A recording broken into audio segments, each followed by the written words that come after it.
សួស្តីបងប្អូនហើយនេះខ្ញុំមានផលិតផលមកចែកជូនបងប្អូននៅក្នុងដៃរបស់ខ្ញុំនេះគឺជាផលិតផលសាប៊ូកក់ជាបាសកលបងប្អូនកក់ជាបាសកល 100% ជាពិសេសបងដែលមានស្កលបងអាចកក់យកទៅប្រើបានជាបាសកល 100% ធានាគុណភាពផលិតផលរបស់ថៃម៉ាក់ MD បងប្អូនធានាជូន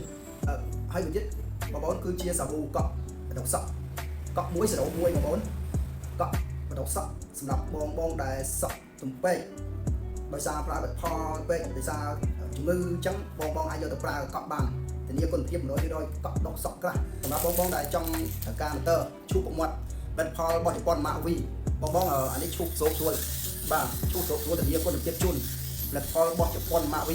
ឈូស smooth លោស្អាតបងជូនបងសម្រាប់បងដែលត្រូវការជាត្រង់ដើឈូសពុកមាត់ក៏បានឈូសសក់ឲ្យកូនក៏បានជាឈុតមកបាទជា set សម្រាប់បងយកទៅប្រើតខ្លួននៅក្នុងផ្ទះកាត់សក់ឲ្យកូនមួយក៏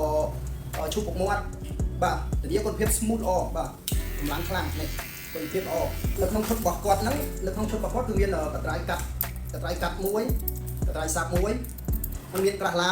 បាទក្រាស់កាត់សក់បាទជក់សម្រាប់បុកទៅគៀបគូនឹងថែមកាបូបសម្រាប់ក្បាត់ចង្កេះបាទសម្រាប់ចង់កាត់សក់ឲ្យកូនជាពិសេសជាងបងប្អូនដែលទឹករៀនថ្មីបងប្អូនអាចកំងនេះយកទៅប្រើបានយកទៅរៀនបានណាមានមួយឈុតហ្នឹងមានសពតែម្ដងបាទអរគុណបងប្អូនសម្រាប់ការទស្សនាវីដេអូនេះ